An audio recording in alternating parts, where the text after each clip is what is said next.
जय हिंद दोस्तों।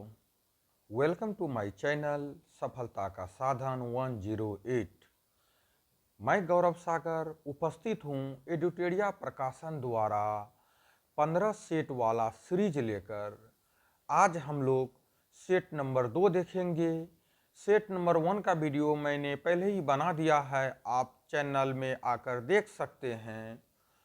वहाँ भी बहुत अच्छी अच्छी जानकारी आपको मिलेगी। सेट नंबर 2 में कुल 100 प्रश्न होंगे। मैं कोशिश करूंगा कि इन सभी प्रश्नों को अच्छी तरह देखूं और उसका एनालिसिस अपनी स्तर से अधिक करूं, ताकि आपकी तैयारी अच्छी ढंग से हो सके।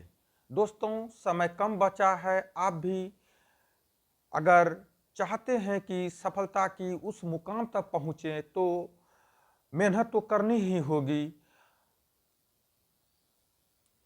वीडियो को स्किप ना करें, आप कॉपी कलम लेकर बैठ जाएं। वीडियो पॉज कर जो भी कंटेंट्स मैं लिखूंगा आप उसे नोट डाउन करें, ताकि आपकी रिवीजन अच्छी तरह से हो सके। तो चलिए शुरू करते हैं आज का यह वीडियो। इसके पहले आपसे रिक्वेस्ट है कि मेरा चैनल सफलता का साधन 108 को आप सब्सक्राइब कर लें तथा बेल आइकन को प्रेस कर लें, ताकि आने वाली हर वीडियो की नोटिफिकेशन आपको लगातार मिलती रहे और आप उससे अपडेटेड रहें। तो चलिए शुरू करते हैं सेट नंबर 2। यह वीडियो बिहार में आने वाली सभी परीक्षाओं जैसे बीएसएससी, बीपीएससी, 17वीं शिक्षक भर्ती परीक्षा 2, ये सभी परीक्षाओं के लिए यह सीरीज बहुत ही इम्पोर्टेंट होने वाली है। तो इसीलिए स्किप न करें, मेरे साथ बने रहें। तो चलिए आज का पहला प्रश्न देखते हैं। जब भारत न्यायिक पद्धति में लोकहित मुकदमा लाया गया तब भारत के मुख्य न्यायमूर्ति कौन थे? Option A M Hidayatullah, B A K Sikri, option C P N Bhagwati, या option D Y B Chandrachud. तो इस प्रश्न का राइट आंसर हो जाएगा ऑप्शन सी। इस प्रश्न का राइट आंसर होगा पी एन भगवती। अगला प्रश्न है, संसद में धान विधेयक के संदर्भ में निम्नलिखित में से कौन सा कथन गलत है? गलत यहां हमको खोजना है। धन विधेयक के संदर्भ में कौन सा जो ऑप्शन है वो गलत है। चलिए देखते हैं ऑप्शन नंबर 1। यह केवल एक मंत्री द्वारा पेश किया जाता है, न कि एक निजी सदस्य द्वारा। बी में लोकसभा राज्यसभा की सभी या किसी भी सिफारिश को स्वीकार या अस्वीकार कर सकती है। ऑप्शन सी, इसे केवल लोकसभा में पेश किया जाता है। ऑप्शन डी, इसे राज्यसभा द्वारा अस्वीकार या संशोधित किया जा सकता है। तो इस प्रश्न का राइट आंसर हो जाएगा ऑप्शन डी। ऑप्शन डी हो जाएगा कि इसे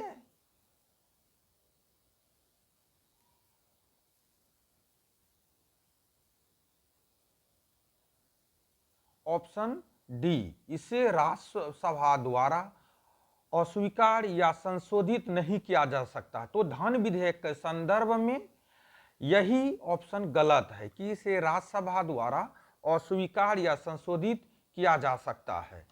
चलिए देखते हैं अगला प्रश्न। अगला प्रश्न है, संविधान के किस अनुच्छेद में संसद के संयुक्त अधिवेशन की व्यवस्था है? इस ढंग के प्रश्न जो है लगभग सभी परीक्षाओं में पूछे जाते हैं, तो इसीलिए वीवीआई प्रश्न है। चलिए ऑप्शन ए में है अनुच्छेद 1, ऑप्शन बी अनुच्छेद 105, अनुच्छेद 108, या ऑप्शन डी इनमें से कोई नहीं। तो इस प्रश्न का राइट आंसर हो जाएगा ऑप्शन सी।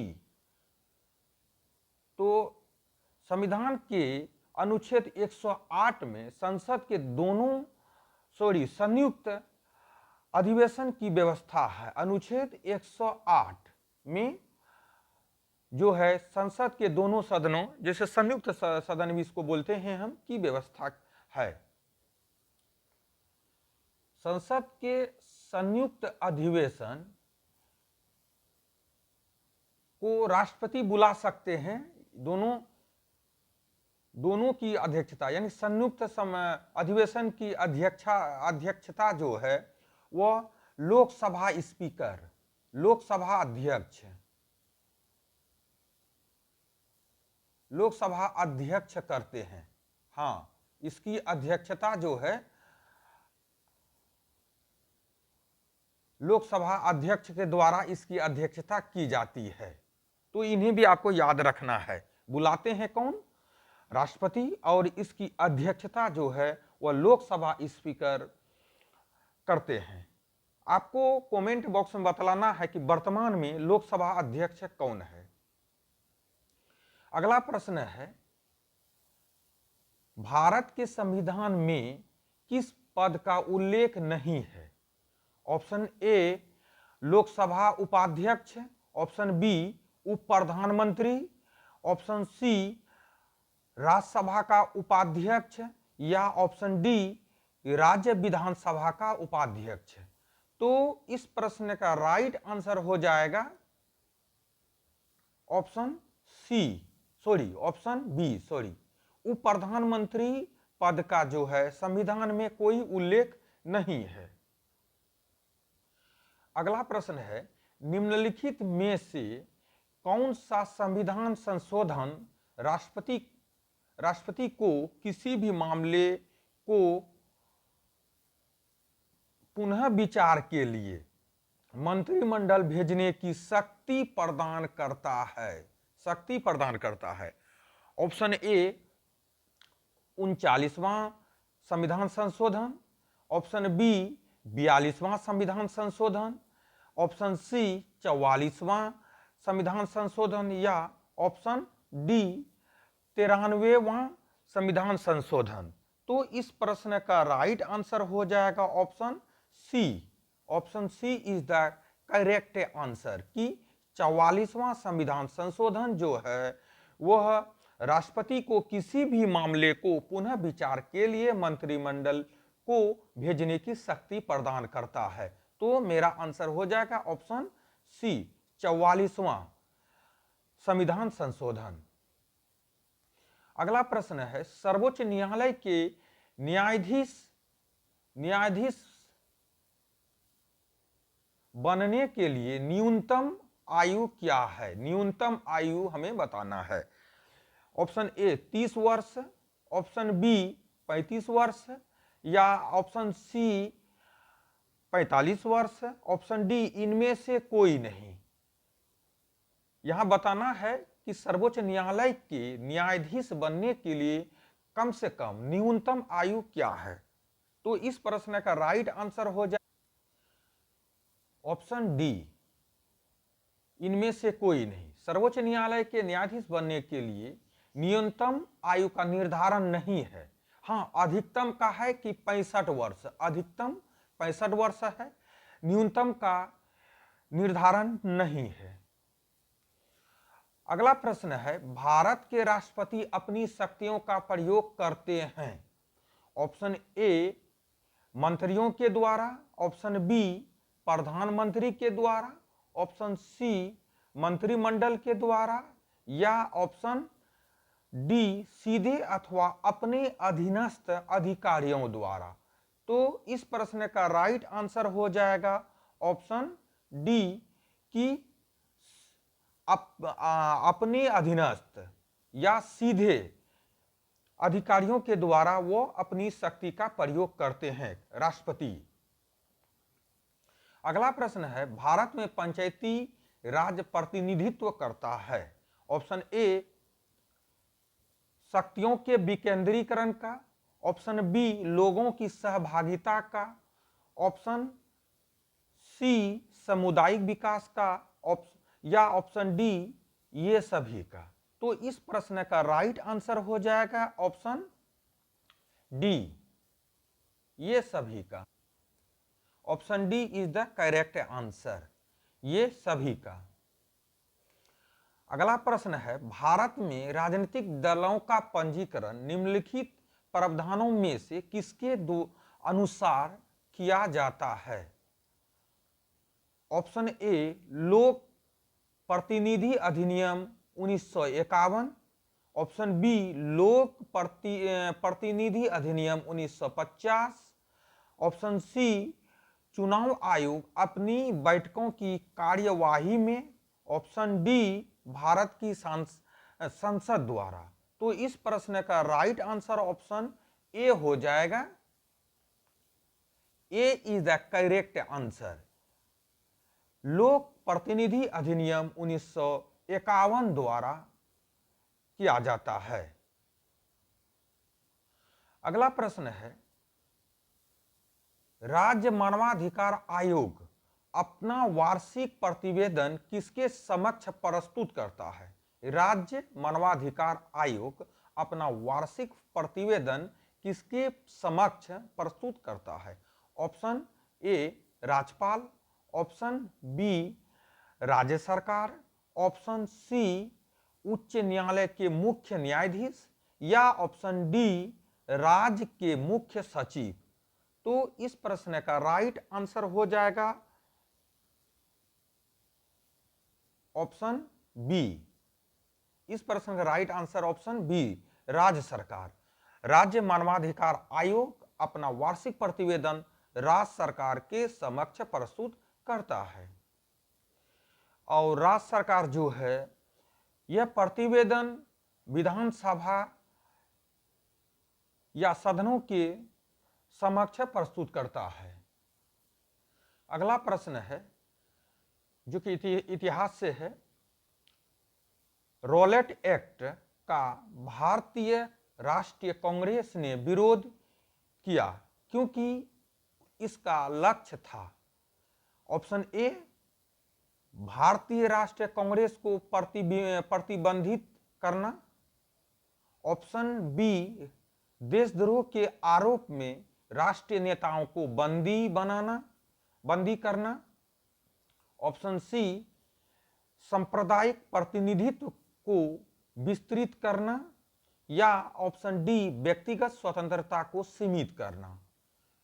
तो इस प्रश्न का राइट आंसर ऑप्शन डी व्यक्तिगत स्वतंत्रता को सीमित करना। रॉलेट एक्ट 1919 में लागू हुआ था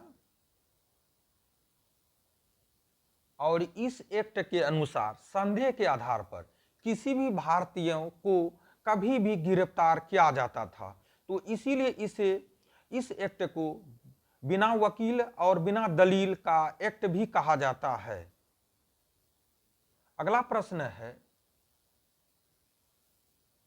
निम्नलिखित में कौन आत्य सभा के संस्थापक थे?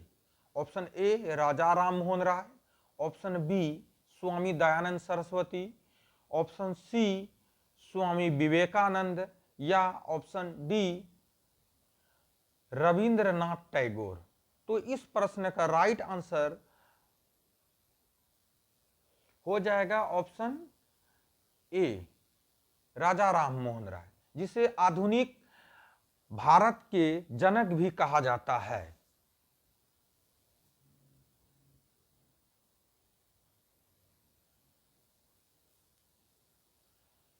स्वामी विवेकानंद के द्वारा रामकृष्ण मिशन की स्थापना की जाती है। अगला प्रश्न है, हुमायूं द्वारा लड़े गए 4 प्रमुख युद्धों में सही क्रम कौन सा है?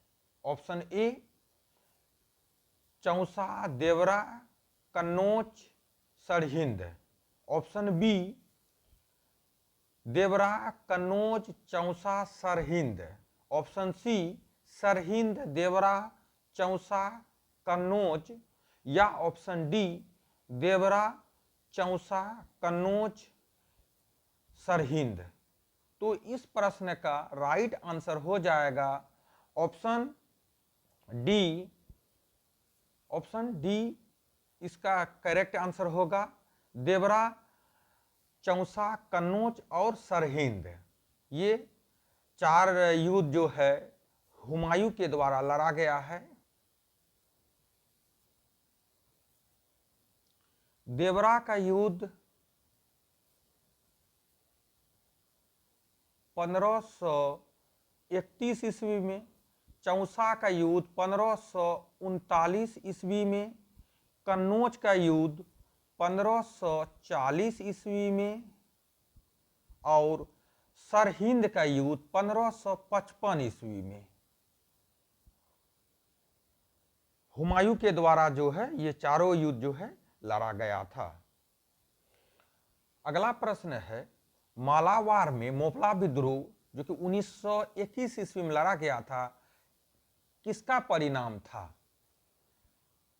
Option A Bardoli Satyagraha, option B Khilafat आंदोलन, ऑप्शन सी स्वदेशी आंदोलन या ऑप्शन डी असहयोग आंदोलन।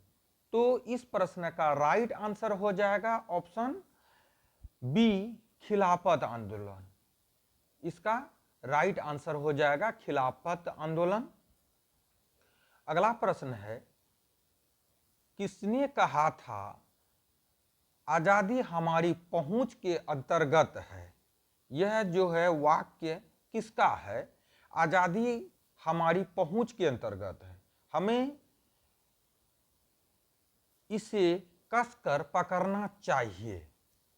Option A Pandit Jawaharlal Nehru, option B Sardar Patel, option C Mahatma Gandhi या ऑप्शन डी सुभाष चंद्र बोस। तो इस प्रश्न का राइट आंसर हो जाएगा ऑप्शन सी महात्मा गांधी। महात्मा गांधी ने ही कहा था कि आजादी हमारी पहुंच के अंतर्गत है, हमें इसे कसकर पकड़ना चाहिए। दोस्तों, आपसे रिक्वेस्ट है कि वीडियो अच्छा लगे तो इसे लाइक जरूर कर दें तथा अपने सगा संबंधियों को इसे शेयर भी कर दें ताकि वे भी ये वीडियो देखकर लाभ इसका उठा सके। तो चलिए शुरू करते हैं। फिर अगला प्रश्न है, निम्नलिखित में से ऑप्शन प्रश्न नंबर 16 देखना है। राष्ट्रीय कांग्रेस के द्वितीय मुस्लिम अध्यक्ष कौन थे? यहां बताना है कि द्वितीय मुस्लिम अध्यक्ष कौन थे। Option A Abul Kalam Azad, option B Badruddin Tyabji, option C Rahimtulla Sayani या ऑप्शन डी शौकत अली। तो इस प्रश्न का राइट आंसर हो जाएगा ऑप्शन सी रहमतुल्लाह सयानी। दूसरे राष्ट्रीय कांग्रेस के अध्यक्ष थे और यह जो है कलकत्ता अधिवेशन 1896 में बने थे, अध्यक्ष बने थे। प्रथम मुस्लिम अध्यक्ष थे Badruddin Tyabji.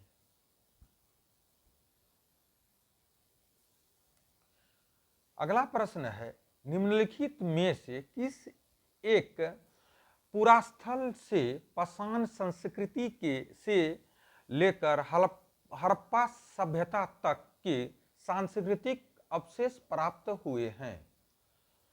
Option A Mehrgarh, option B Kot Diji, option Kalibangan या ऑप्शन डी लोथर। तो इस प्रश्न का राइट आंसर हो जाएगा ऑप्शन ए मेहरगढ़। अगला प्रश्न है, गौतम बुद्ध को एक देवता का स्थान किस राजा के समय प्राप्त हुआ? Option A Ashoka, option B Kanishka, option C Ajatashatru या ऑप्शन डी बिंबिसार। तो इस प्रश्न का राइट आंसर हो जाएगा ऑप्शन बी कनिष्क के समय में, कनिष्क राजा के समय गौतम बुद्ध को एक देवता का स्थान प्राप्त हुआ। अगला प्रश्न है, चंद्रगुप्त मौर्य ने सेल्यूकस निकेटर को किस वर्ष में पराजित किया था? सेल्यूकस का पूरा नाम सेल्यूकस निकेटर है। ऑप्शन ए 315 ईसा पूर्व, ऑप्शन बी 305 ईसा पूर्व, ऑप्शन सी 322 ईसा पूर्व या ऑप्शन डी 305। ये रिपीट हो गया है, 305 ईसा पूर्व, यहां ईस्वी है। तो इस प्रश्न का राइट आंसर हो जाएगा ऑप्शन ऑप्शन डी 305 ईसा पूर्व। 305 ईसा पूर्व में जो है चंद्रगुप्त मौर्य ने सेल्यूकस निकेटर को पराजित किया था। अगला प्रश्न है, रजत सिक्के जारी करने वाला प्रथम गुप्त शासक था? ऑप्शन ए चंद्रगुप्त प्रथम, ऑप्शन बी चंद्रगुप्त द्वितीय, ऑप्शन सी कुमारगुप्त या ऑप्शन डी समुद्रगुप्त। तो इस प्रश्न का राइट आंसर हो जाएगा ऑप्शन बी चंद्रगुप्त द्वितीय।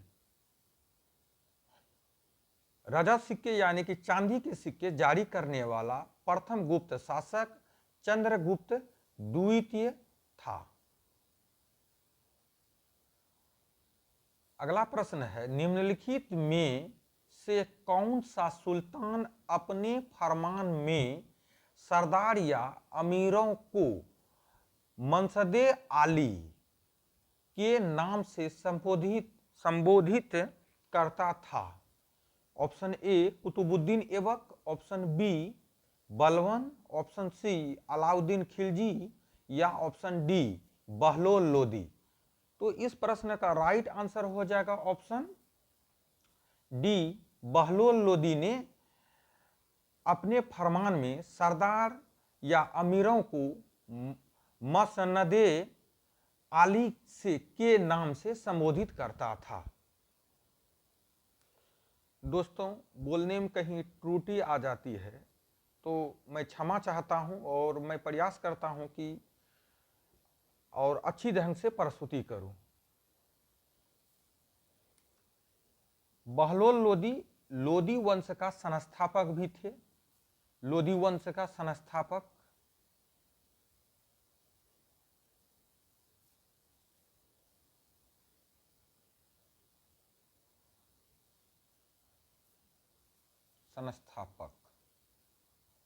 लोदी वंश का। अगला प्रश्न है, मोहम्मद बिन तुगलक के निम्नलिखित प्रयोगों अथवा अभियानों को काल कर्मानुसार सजाए। एक नंबर में है सांकेतिक मुद्रा, 2 नंबर में है दोआब में कर वृद्धि, 3 नंबर में है राजधानी परिवर्तन और 4 नंबर में है कराचिल अभियान। तो इसको सजाना है हमें और यही चारों के वजह से मोहम्मद बिन तुगलक का अंत भी हुआ। दोआब में कर वृद्धि है 1325 ईस्वी में। राजधानी परिवर्तन इनका हुआ 1326 ईस्वी में। सांकेतिक कर वृद्धि हुआ 1329 ईस्वी में और कराचिल अभियान इनका हो गया 1337 ईस्वी में। तो इस प्रकार ऑप्शन हो जाएगा, पहला 2 नंबर होगा 2, उसके बाद हो जाएगा ये 3, 1, 4, जो कि ऑप्शन डी में है। अगला प्रश्न है, निम्नलिखित में कौन सा भारत का पहला पेपरलेस बजट है? ऑप्शन ए केंद्रीय बजट 2021-22, ऑप्शन बी केंद्रीय बजट 2018-19, ऑप्शन सी केंद्रीय बजट 2019-20, ऑप्शन डी केंद्रीय बजट 2020 और 21। तो इस प्रश्न का राइट आंसर हो जाएगा ऑप्शन ए हो जाएगा इसका राइट आंसर, कि 2021-22 जो है पेपरलेस बजट रहा था और इसे पेश किया था सीतारमन।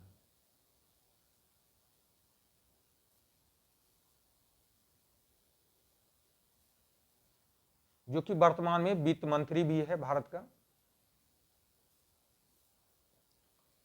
अगला प्रश्न है, पोंग और टापू डैश राज्य के लोकप्रिय नृत्य है।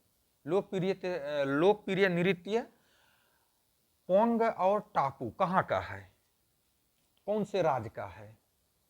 Option A Goa, option B Sikkim, option C Arunachal Pradesh, option D Haryana. तो इस प्रश्न का राइट आंसर हो जाएगा ऑप्शन सी इसका राइट आंसर हो जाएगा। पोंग और टापू जो है हरियाणा राज्य के लोकप्रिय नृत्य है, सॉरी अरुणाचल प्रदेश का। अगला प्रश्न है, निम्नलिखित में से कौन सा एक जल प्रदूषक नहीं है? Option A arsenic, option B chromium, option C गाद या ऑप्शन डी हिमनद। तो इस प्रश्न का राइट आंसर हो जाएगा ऑप्शन डी। हिमनद जो है वो जल प्रदूषक नहीं है, बल्कि ये तीनों जो है जल प्रदूषक है।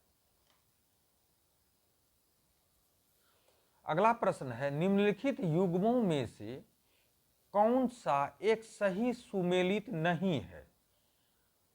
सही सुमेलित नहीं है, खिलाड़ी है और खेल है।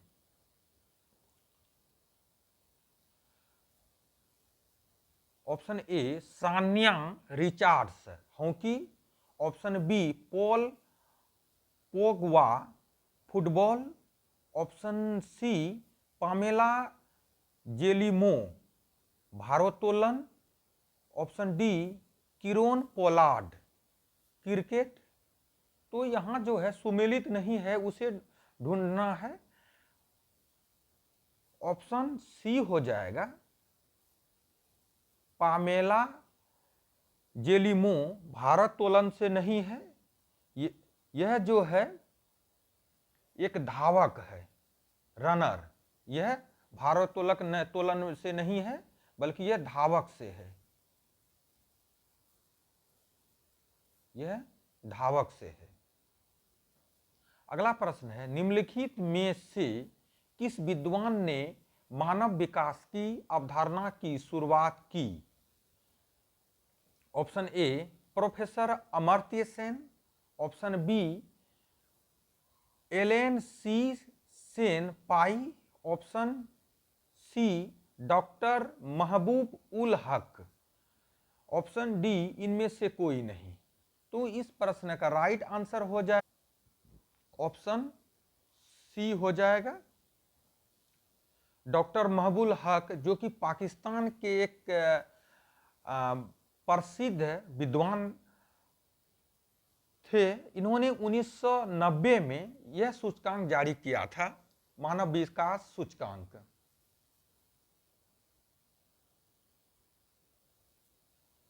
अगला प्रश्न है, WTO का पूर्ववर्ती नाम क्या है? WTO का फुल फॉर्म पहले हो जाता है वर्ल्ड ट्रेड ऑर्गेनाइजेशन।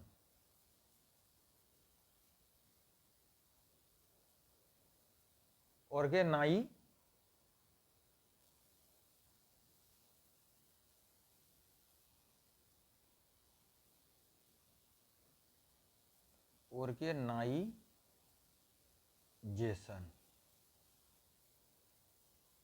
विश्व व्यापार संगठन, विश्व व्यापार संगठन। और इसकी स्थापना जो है गेट के स्थान पर, गेट के स्थान पर 1 जनवरी 1995 में हुई। गेट के स्थान पर, गेट के स्थान पर जो है इसकी स्थापना हुई थी। ऑप्शन बी इसका राइट आंसर हो जाएगा, गेट। यहां गेट का फुल फॉर्म, यहां गेट का फुल फॉर्म हो जाता है the general agreement on tariffs and trade. अगला प्रश्न है सिलिकॉन वैली कहां स्थित है? ऑप्शन ए न्यूयॉर्क के पास में, ऑप्शन बी मॉन्ट्रियल के पास में, ऑप्शन सी सैन फ्रांसिस्को के पास में, या ऑप्शन डी बोस्टन के पास में। तो इस प्रश्न का राइट आंसर हो जाएगा ऑप्शन सी सैन फ्रांसिस्को के पास में। और भारत के संदर्भ में सिलिकॉन वैली जो है वह बेंगलोर को कहा जाता है, या बेंगलुरु। अगला प्रश्न है एक पारिस्थितिकी तंत्र के जैविक घटकों में शामिल है। ऑप्शन ए पौधे और जानवर, ऑप्शन बी शैवाल और कवक, ऑप्शन सी उत्पादक, उपभोक्ता एवं अपघटक, ऑप्शन डी हवा, पानी, मिट्टी। तो इस प्रश्न का राइट आंसर हो जाएगा ऑप्शन सी। सी इसका राइट आंसर हो जाएगा। उत्पादक, उपभोक्ता एवं अपघटक जो है वह पारिस्थितिकी तंत्र का जैविक घटक है। अगला प्रश्न है नेशनल ग्रीन ट्रिब्यूनल भारत सरकार द्वारा स्थापित किया गया था। Option A 2000, option B 2005, option C 2008, या ऑप्शन डी 2010। तो इस प्रश्न का राइट आंसर हो जाएगा option D 2010। National green tribunal NGT Bharat सरकार द्वारा जो है 2010 में स्थापित किया गया था। अगला प्रश्न है जैविक ऑक्सीजन डिमांड BOD एक प्रकार का प्रदूषण सूचकांक है। ऑप्शन ए जलीय वातावरण का, ऑप्शन बी मृदा का, ऑप्शन सी वायु का, या ऑप्शन डी उपरोक्त सभी। तो इस प्रश्न का राइट आंसर हो जाएगा ऑप्शन ए। ऑप्शन ए इसका राइट आंसर हो जाएगा। BOD जो है वह जलीय वातावरण का प्रदूषण सूचकांक है। ऑप्शन ए जलीय वातावरण का। अगला प्रश्न है राष्ट्रीय युवा दिवस 2023 का विषय था। ऑप्शन ए विकसित गांव विकसित भारत, ऑप्शन बी विकसित युवा विकसित भारत, ऑप्शन सी युवाओं का विकास देश का विकास, ऑप्शन डी युवाओं की बढ़ती जन भागीदारी। तो इस प्रश्न का राइट आंसर हो जाएगा ऑप्शन बी विकसित युवा विकसित भारत जो है 2023 राष्ट्रीय युवा दिवस का विषय था। अगला प्रश्न है हाल ही में प्रसिद्ध व्यक्तित्व वाणी जयराम का निधन हो गया, उनका संबंध किस क्षेत्र से था? ऑप्शन ए संगीत, ऑप्शन बी राजनीति, ऑप्शन सी प्रशासन या ऑप्शन डी खेल। तो इस प्रश्न का राइट आंसर हो जाएगा ऑप्शन ए संगीत। जयराम का संबंध जो है, जयराम का संबंध वो संगीत क्षेत्र से था।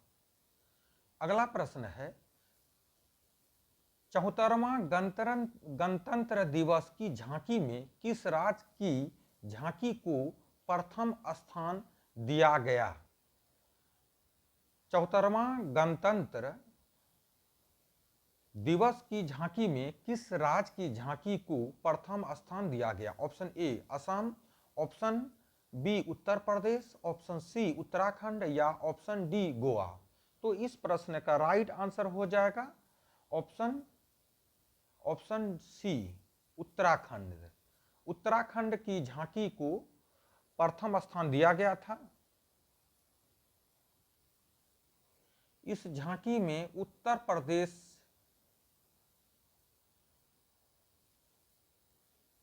का तीसरा स्थान रहा और महाराष्ट्र का स्थान दूसरा रहा।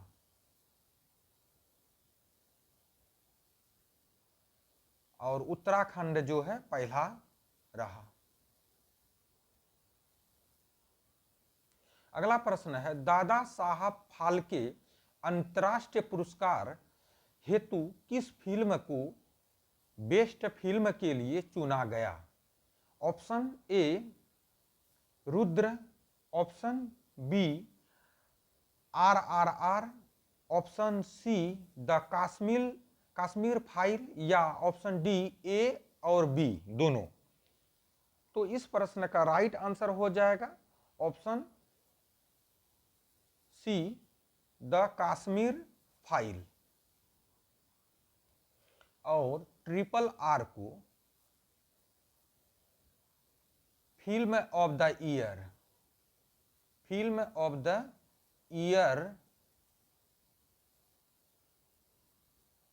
ईयर का खिताब मिला।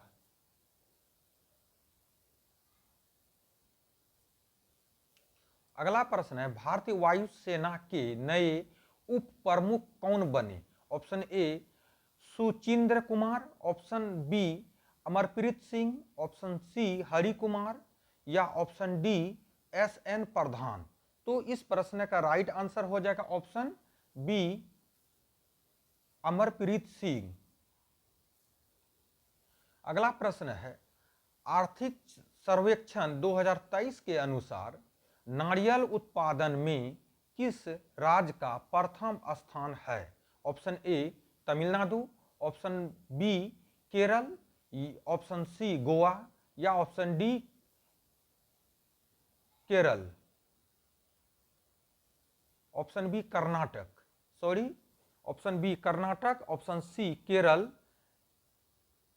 क्षमा चाहता हूं दोस्तों, कुछ दिक्कत हो रही थी। Option C Goa, option D Kerala. तो इस प्रश्न का राइट आंसर हो जाएगा option D Kerala.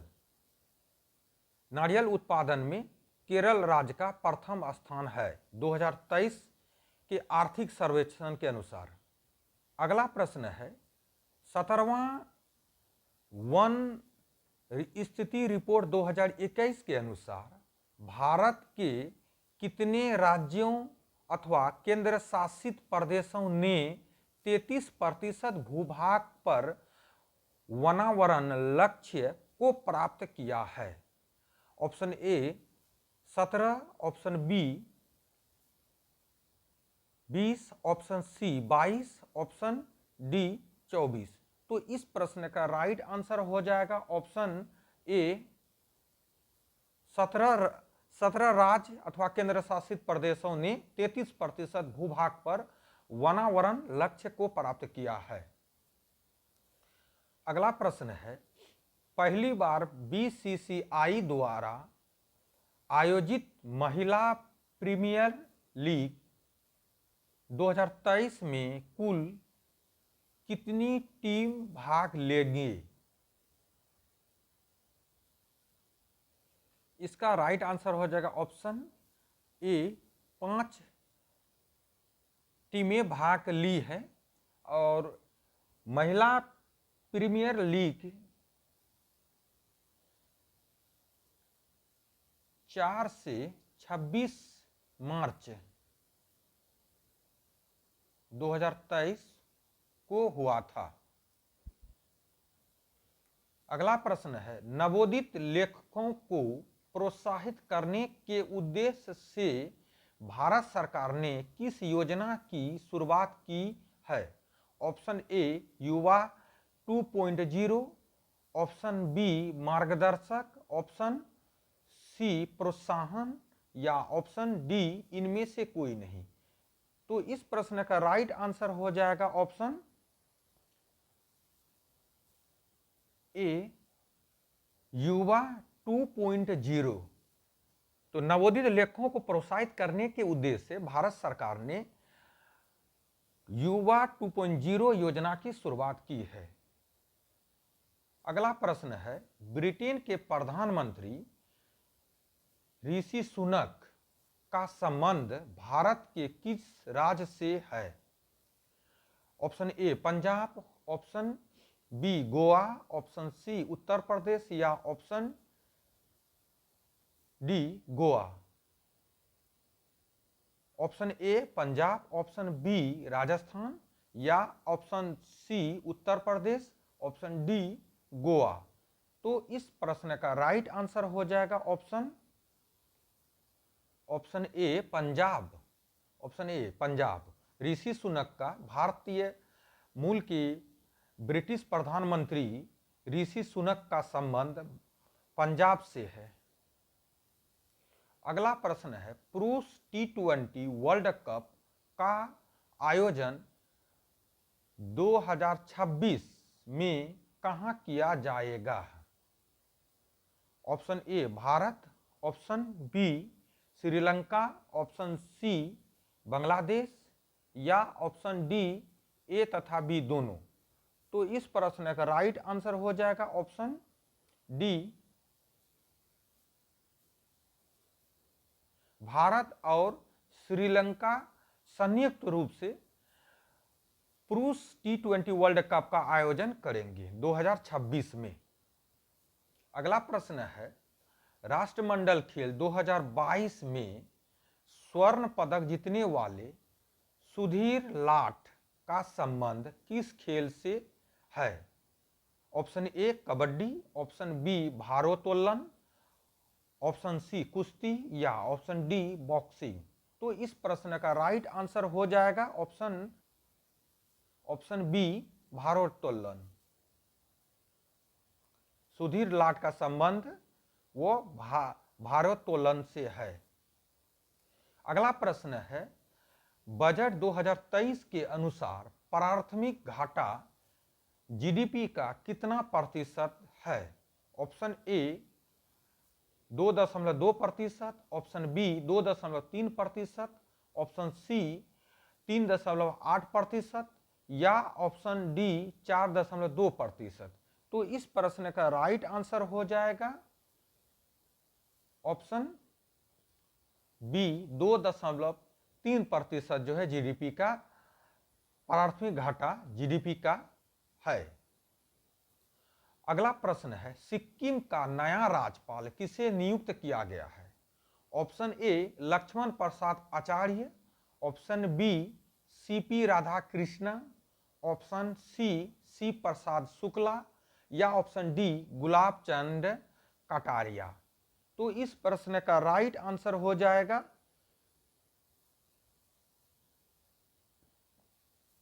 Option A Laxman Prasad आचार्य को सिक्किम का नया राज्यपाल नियुक्त किया गया है। अगला प्रश्न है, यूनिसेफ इंडिया के नए राजदूत कौन बने हैं? यूनिसेफ इंडिया के नए राजदूत कौन बने हैं? Option A Ayushmann Khurrana, option B Priyanka Chopra, option C Kartik Aaryan, option D इनमें से कोई नहीं। तो इस प्रश्न का राइट आंसर हो जाएगा ऑप्शन ए आयुष्मान खुराना को यूनिसेफ इंडिया के नए राजदूत बनाया गया है। अगला प्रश्न है, वीर गार्जियन संयुक्त सैन्य अभ्यास जो भारत तथा जापान के मध्य हुआ, इसका आयोजन किया गया था कहाँ में? हायाकुड़ी, option B Tokyo, option C Meghalaya, option D Goa. तो इस प्रश्न का राइट आंसर हो जाएगा ऑप्शन ए हायाकुड़ी। हायाकुड़ी जापान का एक शहर है। अगला प्रश्न है, प्रधानमंत्री नरेंद्र मोदी द्वारा आदि महोत्सव का शुभारंभ कहां किया गया? Option A New Delhi, option B Ladakh, option C Chhattisgarh, option D Orissa. तो इस प्रश्न का राइट आंसर हो जाएगा ऑप्शन ए नई दिल्ली। प्रधानमंत्री नरेंद्र मोदी द्वारा आदि महोत्सव का शुभारंभ नई दिल्ली से किया गया। अगला प्रश्न है, T20 cricketer of the year 2022 का अवार्ड किसे दिया गया? Option A Babar Azam, option B Surya Kumar Yadav, option C Ben Stokes, option D Ishan Kishan. तो इस प्रश्न का राइट आंसर हो जाएगा ऑप्शन बी सूर्य कुमार यादव को T20 cricketer of the year 2022 का अवार्ड दिया गया। अगला प्रश्न है, पद्म विभूषण पुरस्कार 2023 से सम्मानित श्रीनिवास वर्धन का संबंध किस क्षेत्र से है? ऑप्शन ए विज्ञान, ऑप्शन बी कला, ऑप्शन सी राजनीति या ऑप्शन डी साहित्य। तो इस प्रश्न का राइट आंसर हो जाएगा ऑप्शन ए विज्ञान। विज्ञान से श्रीनिवास वर्धन का संबंध है। अगला प्रश्न है, प्रसिद्ध राजनीतिज्ञ शरद यादव जिनका हाल ही में निधन हो गया, वे कितनी बार लोकसभा हेतु चुने गए थे? ऑप्शन ए 5 बार, option B 6, option C 7, option D 9। तो इस प्रश्न का राइट आंसर हो जाएगा ऑप्शन सी 7 बार। समाजवादी पार्टी के संयोजक शरद यादव जिनकी हाल ही में मृत्यु हो गई, निधन हो गया, वे 7 बार लोकसभा हेतु चुने गए थे। अगला प्रश्न है, दुनिया का सबसे लंबा river cruise MV Ganga Vilas ने कितने दिनों की यात्रा पूरी की है? Option A 51, option B 55, option C 61, option D 65। तो इस प्रश्न का राइट आंसर हो जाएगा ऑप्शन ए 51 दिनों की यात्रा पूरी की है। अगला प्रश्न है, भारत सरकार ने किस देश से 12 चीते लाने हेतु समझौता किया है? Option A Kenya, option B Sudan, option C दक्षिण अफ्रीका या ऑप्शन डी जिम्बाब्वे। तो इस प्रश्न का राइट आंसर हो जाएगा ऑप्शन सी दक्षिण अफ्रीका। अगला प्रश्न है, पुस्तक the magic of the last story के लेखक हैं? Option A Pranab Sen, option B Sudha Murthy, option C Radha Sinha या ऑप्शन डी प्रकाश चंद्र कोहली। तो इस प्रश्न का राइट आंसर हो जाएगा ऑप्शन बी सुधा मूर्ति इसके लेखक है। The magic of the last story. प्रतिवर्ष समर्पण दिवस मनाया जाता है। ऑप्शन ए 11 फरवरी, ऑप्शन बी 12 मार्च, ऑप्शन सी 14 मई या ऑप्शन डी 7 नवंबर। तो इस प्रश्न का राइट आंसर हो जाएगा ऑप्शन ए 11 फरवरी। 11 फरवरी को प्रतिवर्ष समर्पण दिवस मनाया जाता है। अगला प्रश्न है, शहाबुद्दीन चप्पू को किस देश का नया राष्ट्रपति बनाया गया है? शहाबुद्दीन चप्पू को option A Oman, option B Bangladesh, option C Sudan, option D Bahrain. तो इस प्रश्न का राइट आंसर हो जाएगा ऑप्शन बी बांग्लादेश। शहाबुद्दीन चप्पू को बांग्लादेश का नया राष्ट्रपति बनाया गया है, शहाबुद्दीन चप्पू। अगला प्रश्न है, वैज्ञानिक अनुसंधान केंद्र गंगोत्री की स्थापना कब की गई? Option A 1976, option B 1981, option C 1983 या ऑप्शन डी 1999। तो इस प्रश्न का राइट आंसर हो जाएगा ऑप्शन सी 1983 को वैज्ञानिक अनुसंधान केंद्र गंगोत्री की स्थापना की गई थी 1983 को। अगला प्रश्न, निम्नलिखित युग्मों पर विचार करें। जनजाति है और उसके बाद हाँ, एक में है लिंबू सिक्किम, 2 में है कार्बी हिमाचल प्रदेश, 3 में है डोंगरिया उड़ीसा। तो उपर्युक्त में से कौन सही सुमेलित है? सही सुमेलन को चुनना है कि यहां कौन राज्य के साथ सुमेलित है। जनजाति है, यहां राज्य होगा, राज्य। 1 और 3, ऑप्शन बी 2 और 3, ऑप्शन सी 1 और 2, ऑप्शन डी सभी 1 2 3। तो इस प्रश्न का राइट आंसर हो जाना चाहिए लिंबू का संबंध वह सिक्किम से है। अगला प्रश्न है, एक देश के अंदर स्थित सबसे बड़ी झील कौन सी है? ऑप्शन ए सुपीरियर झील, option B Michigan, option C Baikal या ऑप्शन डी विक्टोरिया। इस प्रश्न का राइट आंसर हो जाएगा ऑप्शन बी मिशिगन। मिशिगन झील अमेरिका में स्थित है और इसका मिशिगन झील का क्षेत्रफल जो है वो 58,000 किलोमीटर स्क्वायर है।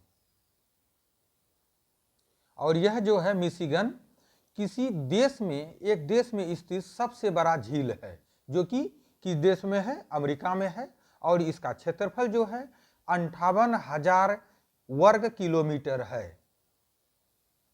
अगला प्रश्न है, वायुमंडल में हाइड्रोजन की प्रतिशत मात्रा क्या है? वायुमंडल में हाइड्रोजन की प्रतिशत मात्रा है, कितनी है? 0.01%,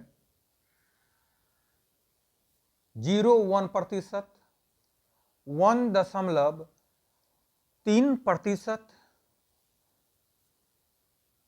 0.93%, 0.03%। तो इस प्रश्न का राइट आंसर हो जाएगा ऑप्शन, चूंकि हाइड्रोजन की मात्रा कह रहा है तो ऑप्शन ए होगा। वायुमंडल में हाइड्रोजन की जो मात्रा है वो 0.01% है। तो इस प्रकार option number A is the correct answer.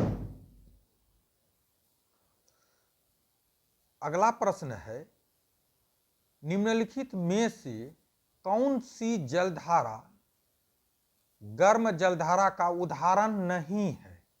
यहाँ बतलाना है कि 4 ऑप्शन में गर्म जलधारा नहीं है। Option A Peruvian, option B Tsushima, option C El Nino या ऑप्शन डी बी तथा सी दोनों। तो इस प्रश्न का राइट आंसर हो जाएगा ऑप्शन ए। ऑप्शन ए हो जाएगा कि पेरुवियन जो है वह गर्म जलधारा नहीं है। पेरुवियन प्रशांत महासागर का एक ठंडी जलधारा है। यह कौन सी है?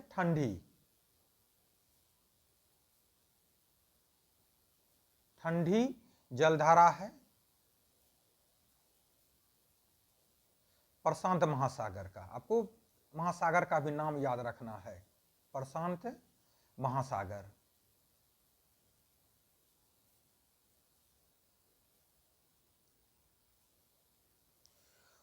अगला प्रश्न है भारतीय मानसून मौसमी विस्थापन से इंगित है। भारतीय मानसून मौसमी विस्थापन से इंगित है, जिसका प्रमुख कारण है ऑप्शन ए ताप की समानता, ऑप्शन बी स्थल तथा समूहों का विभेदी तापन, ऑप्शन सी एशिया की ठंडी हवा या ऑप्शन डी ये सभी। तो इस प्रश्न का राइट आंसर हो जाएगा ऑप्शन बी। ऑप्शन बी हो जाएगा इसका राइट आंसर, स्थल तथा समूहों का विभेदी तापन, ऑप्शन बी। अगला प्रश्न है नोकरेक जैवमंडल क्षेत्र किस राज्य में स्थित है? नोकरेक जैवमंडल क्षेत्र किस राज्य में स्थित है? Option A Mizoram, option B Meghalaya, option C Madhya Pradesh, option D Assam. तो इस प्रश्न का राइट आंसर हो जाएगा ऑप्शन बी मेघालय। नोकरेक जैवमंडल क्षेत्र वो मेघालय राज्य में स्थित है। अगला प्रश्न है कौन सा डेल्टा कैंप कोमोरिन एवं कृष्णा डेल्टा के मध्य स्थित है? उस डेल्टा का नाम बतलाना है जो कैंप कोमोरिन तथा कृष्णा डेल्टा के बीच में है, मध्य में है। ऑप्शन ए मालाबार तट, ऑप्शन बी कोरोमंडल तट, ऑप्शन सी कोंकण तट या ऑप्शन डी उत्तरी सरकार तट। तो इस प्रश्न का राइट आंसर हो जाएगा ऑप्शन बी। ऑप्शन बी इसका राइट आंसर हो जाएगा कि कोरोमंडल तट जो है या डेल्टा कैंप कोमोरिन तथा कृष्णा डेल्टा के बीच है, के मध्य स्थित है। अगला प्रश्न है निम्नलिखित में से किसकी कोई इकाई नहीं होती है? कोई इकाई नहीं होती है। ऑप्शन ए घनत्व, ऑप्शन बी सापेक्षिक घनत्व, ऑप्शन सी विस्थापन या ऑप्शन डी दाब। घनत्व की इकाई होती है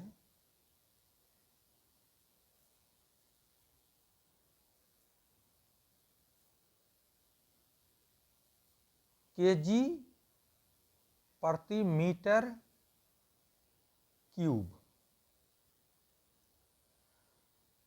दाब की इकाई होती है न्यूटन प्रति मीटर स्क्वायर या इसे पास्कल भी कहा जाता है, पास्कल। विस्थापन का होता है मीटर और सापेक्षिक घनत्व का कोई इकाई नहीं होती है। तो इस प्रकार इसका राइट आंसर हो जाएगा ऑप्शन बी सापेक्षिक घनत्व। सापेक्षिक घनत्व का की कोई इकाई नहीं होती है। अगला प्रश्न है निम्नलिखित में से किसे मापने के लिए स्टेलाग्मोमीटर का उपयोग होता है? स्टेलाग्मोमीटर का उपयोग होता है। ऑप्शन ए पृष्ठीय तनाव का, ऑप्शन बी प्रकाशिक क्रियाकलाप का, ऑप्शन सी अपवर्तनांक सूचक का, या ऑप्शन डी शुद्ध गतिक संयंता का। इस प्रश्न का राइट आंसर हो जाएगा ऑप्शन ए।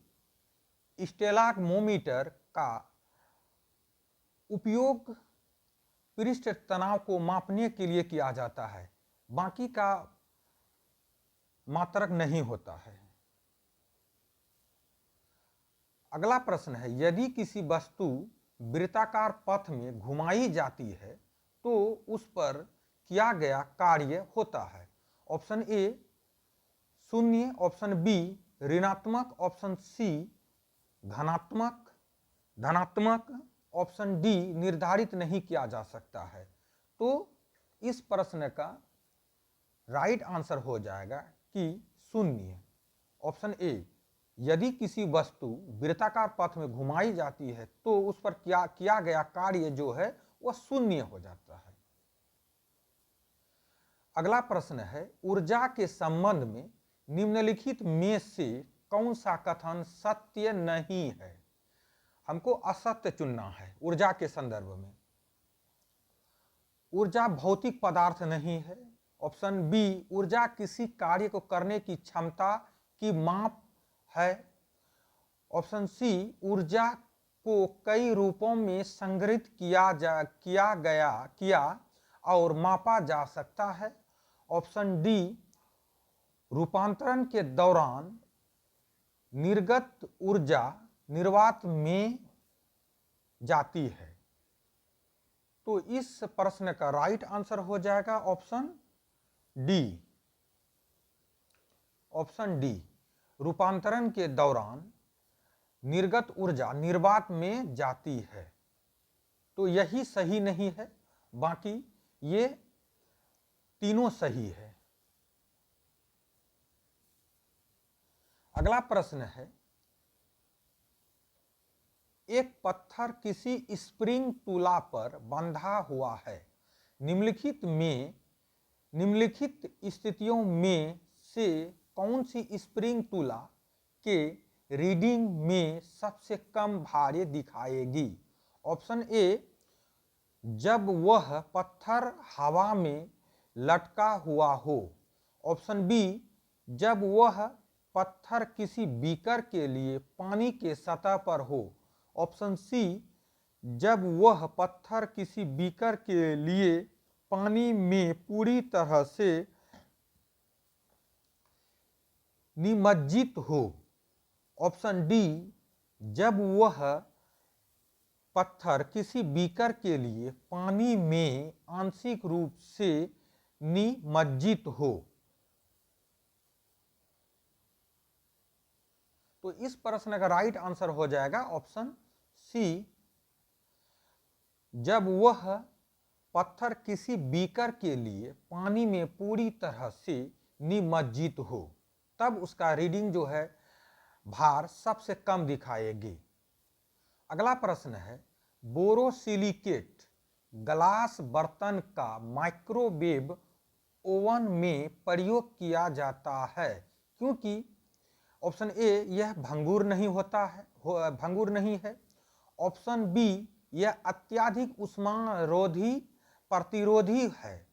ऑप्शन सी यह किसी भी अन्य बर्तन से अधिक तेजी से खाना बनाता है, या ऑप्शन डी यह ऊर्जा कुशल होता है।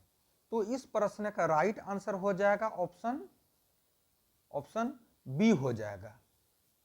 यह अत्यधिक उष्मा प्रतिरोधी है, इसीलिए बोरोसिलिकेट ग्लास बर्तन का माइक्रोवेव बर्तन में प्रयोग किया जाता है। अगला प्रश्न है, किसी विस्फोट के कारण समुद्र के तल पर बनने वाली लहरें डैश होती है। अनुप्रस्थ लहरें होती है। ऑप्शन बी अनुदैर्घ्य लहरें होती है। ऑप्शन सी स्थिर लहरें होती है, या ऑप्शन डी ए तथा बी दोनों। तो इस प्रश्न का राइट आंसर हो जाएगा ऑप्शन बी, अनुदैर्ध्य लहरें होती है। किसी विस्फोट के कारण समुद्र के तल पर बनने वाली जो लहरें होती है वह अनुदैर्ध्य होती है। अगला प्रश्न है, हाइड्रोजन अणु का नाभिक किससे बना होता? अगला प्रश्न है, हाइड्रोजन अणु का नाभिक किससे बना होता है? ऑप्शन ए, केवल प्रोटॉन से। ऑप्शन बी, प्रोटॉन, न्यूट्रॉन तथा इलेक्ट्रॉन से। ऑप्शन सी, दो इलेक्ट्रॉन और एक प्रोटॉन, या ऑप्शन डी, इनमें से कोई नहीं। तो इस प्रश्न का राइट आंसर हो जाएगा ऑप्शन ए, केवल एक प्रोटॉन से हाइड्रोजन अणु का नाभिक बना होता है। अगला प्रश्न है, निम्न में से कौन सा विकल्प सहसंयोजक यौगिक का गुण नहीं है? ऑप्शन ए, निम्न गलनांक और क्वथनांक। ऑप्शन बी, उच्च गलनांक और क्वथनांक। ऑप्शन सी, ऊष्मा और विद्युत का दुर्बल चालक। ऑप्शन डी, जल में अविलय और कार्बनिक विलयकों में विलय। तो इस प्रश्न का राइट आंसर हो जाएगा ऑप्शन बी। ऑप्शन बी इस प्रश्न का राइट आंसर हो जाएगा। उच्च गलनांक और क्वथनांक गुण नहीं है। अगला प्रश्न है, एथेनॉल को इथेन में परिवर्तित करने के लिए डिहाइड्रेटिंग एजेंट के रूप में उपयोग किया जाता है। Option A, nickel. Option B, सूर्य का प्रकाश। ऑप्शन सी, ताप। या ऑप्शन डी, सांद्र सल्फ्यूरिक अम्ल। तो इस प्रश्न का राइट आंसर हो जाएगा ऑप्शन डी, सांद्र सल्फ्यूरिक अम्ल।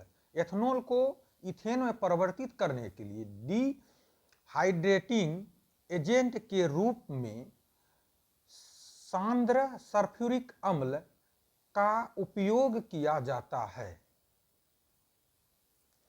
अगला प्रश्न है, आधुनिक आवर्त सारणी में प्रथम धात्विक तत्व या धातु है लिथियम, सोडियम, हीलियम,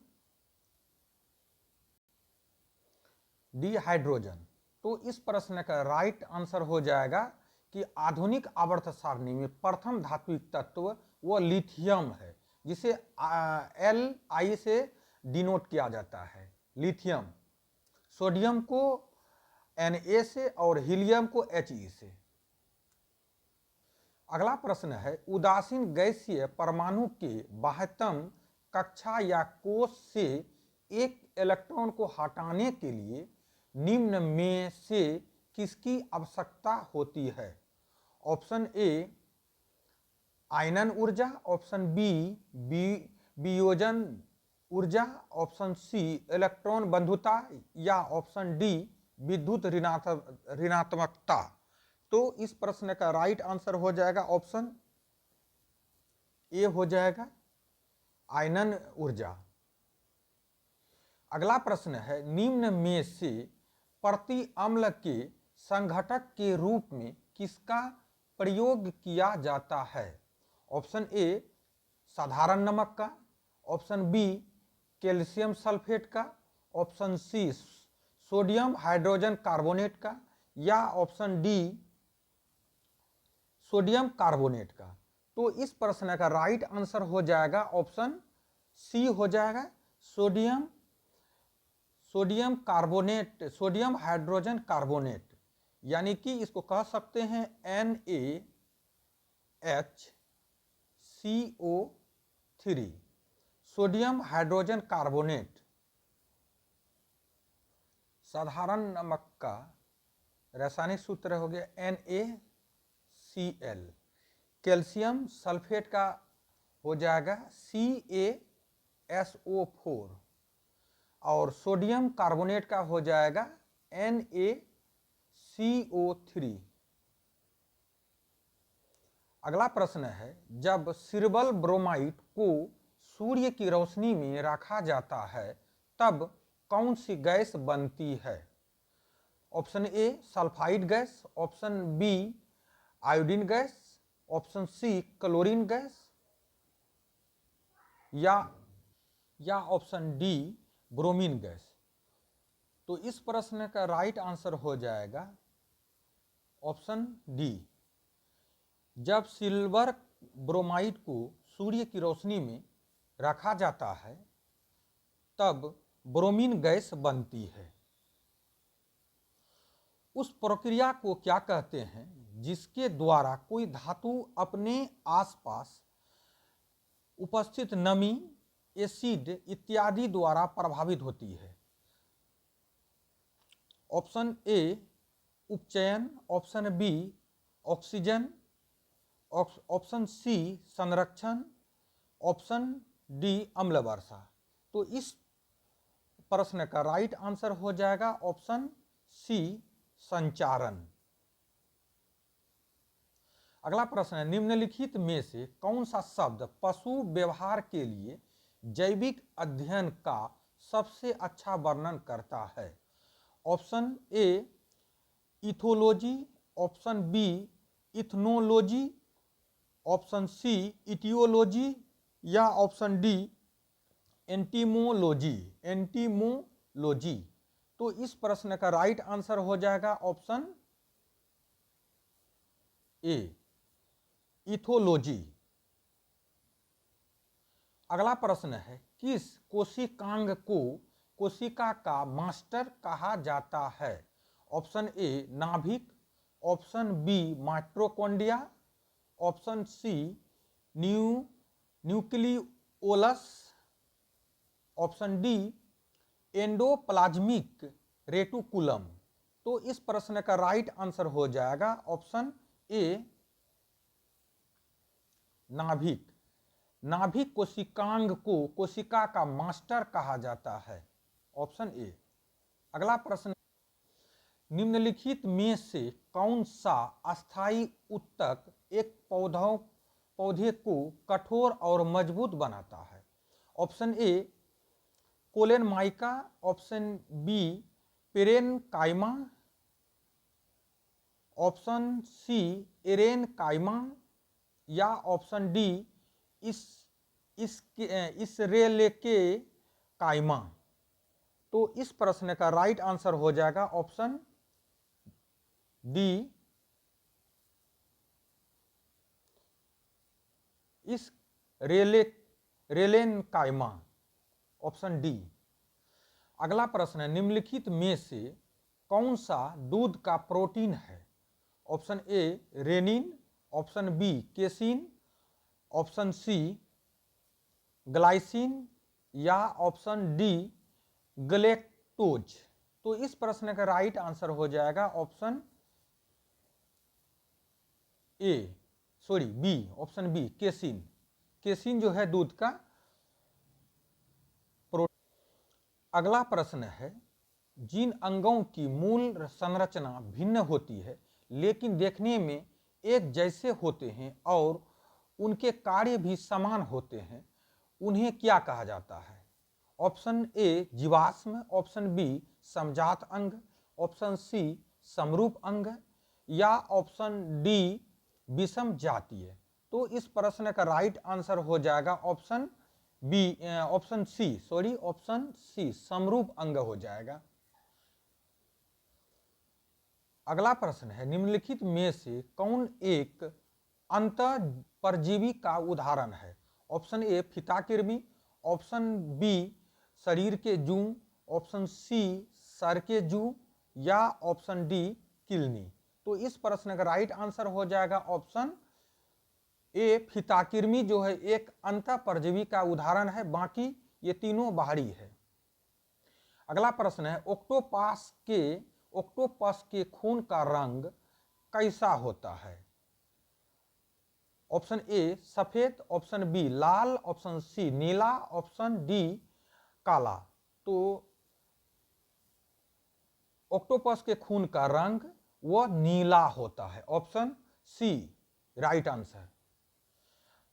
अगला प्रश्न है, मानव शरीर के किस अंग पर सॉरी एंजियोप्लास्टी, एंजियोप्लास्टी की जाती है। शरीर के किस अंग पर एंजियोप्लास्टी की जाती है? ऑप्शन ए गुर्दा, ऑप्शन बी फेफड़ा, ऑप्शन सी हृदय, ऑप्शन डी पेट। तो इस प्रश्न का राइट आंसर हो जाएगा ऑप्शन सी, मानव शरीर के हृदय पर एंजियोप्लास्टी की जाती है, एंजियोप्लास्टी की जाती है। अगला प्रश्न है, मनुष्य में बौनेपन के लिए निम्नलिखित में से क्या उत्तरदायी है? Thyroxine, option B adrenaline, option C अग्नाशय, ऑप्शन डी पीयूष ग्रंथि।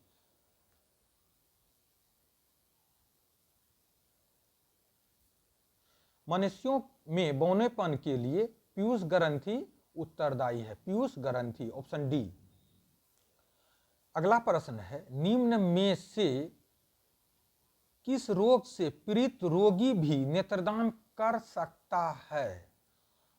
ऑप्शन ए मधुमेह, option B rabies, option C हैजा, ऑप्शन डी टेटनेस।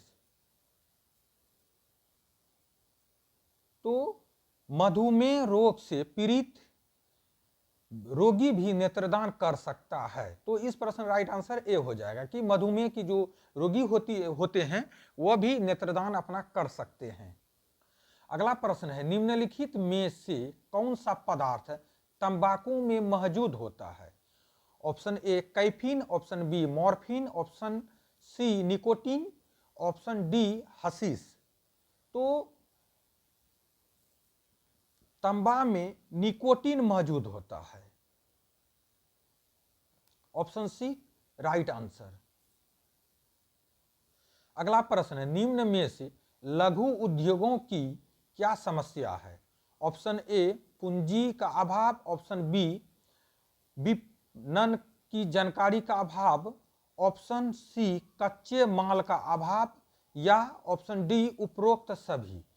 तो इस प्रश्न का राइट आंसर हो जाएगा ऑप्शन डी कि लघु उद्योगों की समस्या जो है ये सभी हैं। पूंजी का अभाव है, विपणन जानकारी का अभाव है, कच्चे माल का अभाव है। अगला प्रश्न है, सेनवेट का संबंध है?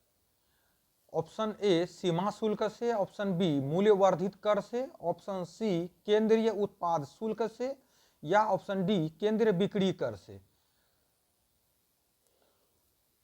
पहले सेनवेट का फुल फॉर्म देखते हैं। सी से सेंट्रल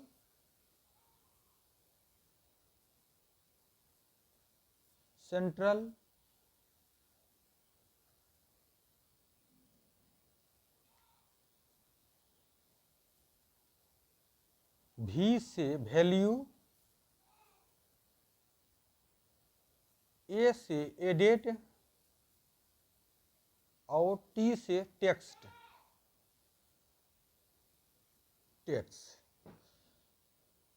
CN से सेंट्रल, V से वैल्यू, A से एडेड, T से टेक्स्ट। तो सीधी सी बात है कि तो इस प्रश्न का राइट आंसर हो जाएगा ऑप्शन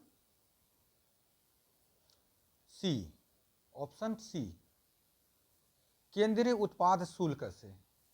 कभी कभी इसका फुल फॉर्म भी पूछ लेता है, तो फुल फॉर्म को भी याद रखना है। दोस्तों, मैं पुनः आपसे रिक्वेस्ट करता हूं कि वीडियो अच्छा लगे तो इसे एक लाइक ज़रूर कर दें। इसमें आपको किसी तरह की दिक्कत नहीं होनी चाहिए, और चैनल को भी सब्सक्राइब कर लें। आपकी एक लाइक से मुझे काफ़ी मोटिवेशन मिलता है, और मैं प्रयास करता हूं कि आपके लिए और अच्छे से अच्छी कंटेंट को लाऊं, ताकि आपकी मजबूती से तैयारी हो सके। तो चलिए अगला क्वेश्चन देखते हैं। भारत में कागजी मुद्रा प्रथम बार कब शुरू की गई थी? ऑप्शन ए 1862 ईस्वी, 1880 ईस्वी, ऑप्शन बी, ऑप्शन सी 1601 ईस्वी, ऑप्शन डी 1542 ईस्वी। तो इस प्रश्न का राइट आंसर हो जाएगा ऑप्शन ए। 1862 ईस्वी में भारत सरकार द्वारा पहली बार कागजी मुद्रा का आरंभ हुआ। अगला प्रश्न है, निम्न में से कौन सा एक भारतीय रिजर्व बैंक का कार्य नहीं है? यहां कार्य नहीं है। ऑप्शन ए साख नियंत्रण, ऑप्शन बी साख सृजन, ऑप्शन सी मौद्रिक नीति का निर्माण, या ऑप्शन डी अनुसूचित वाणिज्यिक बैंकों की शिखर संस्था के रूप में। तो इस प्रश्न का राइट आंसर हो जाएगा ऑप्शन सी साख सृजन जो है वो रिजर्व बैंक का कार्य नहीं है। बाकी साख नियंत्रण है, मौद्रिक नीति का निर्माण है और अनुसूचित वाणिज्यिक बैंकों की शिखर संस्था के रूप में भी इसका कार्य है। तो साख सृजन इसका कार्य नहीं। 96 से 100 तक कुल गणित के प्रश्न है। इसे हम ट्रिक से बनाएंगे। किसी भी संख्या के औसत जो है वह मध्य संख्या होती है। औसत की बात होती है तो वह मध्य की संख्या होती है, मध्य की संख्या। तो वो अगर 21 है तो इसके पहले 21 के पहले 19 हो जाएगा, 19 के पहले 17 हो जाएगा, फिर यहाँ 23 हो जाएगा और यह 25 हो जाएगा।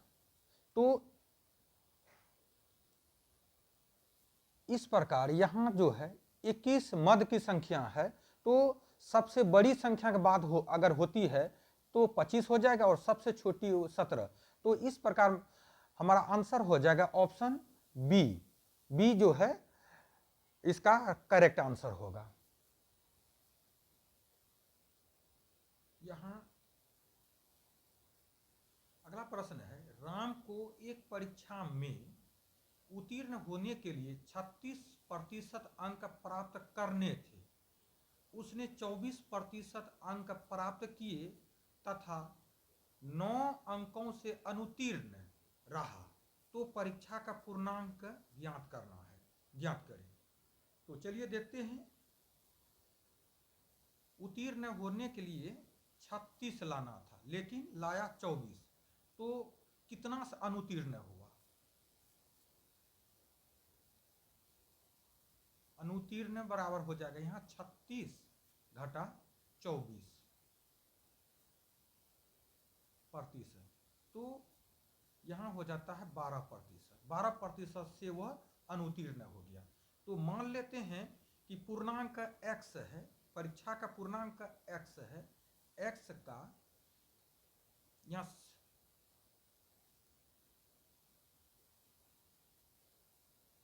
माना कि x पूर्णांक है, तो यहां हम सीधे प्रश्न कर देते हैं कि x का 12% बराबर 9, यानी कि 12% से वह जो है अनुत्तीर्ण होता है और इस प्रकार अनुत्तीर्ण का मान जो है वह 9 अंक है। तो यहाँ x 12/100 बराबर 9। तो इसे हम हल करते हैं तो x बराबर हो जाता है यहाँ मेरा 9 गुना 100/12। तो 3 से कटाते 3,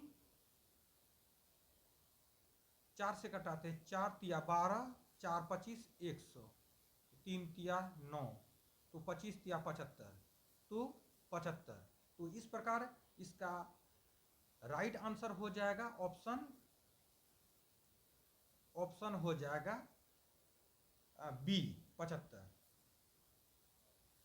अगला प्रश्न है, एक कारीगर m मिनट में जे वस्तुएं बनाता है तो 2/3 घंटे में वह कितनी वस्तुएं बनाएगा? तो चलिए देखते हैं इसे बनाकर। पहले हम 2/3 घंटे को मिनट में बदलते हैं। तो 60 मिनट का 1 घंटा होता है, घंटा को मिनट करने के लिए 60 से गुना कर देना पड़ता है। गुना 60। तो हल करते हैं इसको, 20 या 60, तो यहाँ 40 मिनट हो गया, 40 मिनट। यहाँ फिर देखते हैं हम लोग कि m मिनट में जे वस्तुएं बनाता है, तो m मिनट, तो जे 40 मिनट में वो कितना बनाएगा। तो चलिए चूंकि से बनाते हैं हम लोग, चूंकि m मिनट में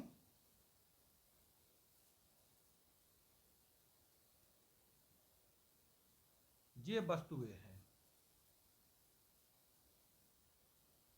तो वो 1 मिनट में हो जाएगा जे बटे m। पुनः इसीलिए 40 मिनट में वो कितना हो जाएगा, तो यहाँ हम मल्टीप्लाई कर देते हैं जे बाय m इंटू 40। तो इस प्रकार मेरा आंसर हो जाएगा 40 जे बाय m। तो ये राइट आंसर हो जाएगा। यहाँ ऑप्शन में ढूंढते हैं 40 जे बाय m, 40 जे बाय m यहाँ डी में है, तो ये डी राइट आंसर हो जाएगा। अगला प्रश्न है, एक सिपाही किसी चोर का पीछा कर रहा है तथा चोर से 100 मीटर पीछे है। यदि सिपाही तथा चोर की चालों का अनुपात 5:4 हो तो पकड़े जाने पर चोर कितनी दूरी तय कर चुका होगा। यहाँ बताना है कि पकड़े जाने तक चोर जो है आगे और कितनी दूरी तय कर लेगा। तो चलिए इसे हल करते हैं। सिपाही द्वारा 1 मीटर की दूरी 1 मीटर की दूरी तय करने में की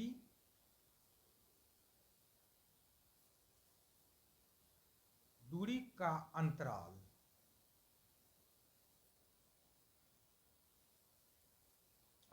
तय करने में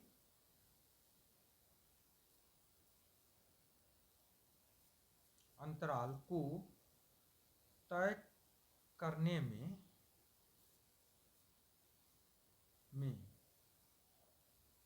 चोर द्वारा, क्योंकि जगह कम है, चोर द्वारा तय की गई दूरी हो जाएगी 4, क्योंकि 4 मिनट का औसत चाल जो है वो 5:4 है, तो ये 4 मीटर हो जाएगा। तो इस प्रकार क्योंकि 100 मीटर की दूरी है तो 4 गुना 100 हो जाएगा, यानी कि 400 मीटर। तो option B right answer, 400 metre की दूरी तय कर चुका होगा।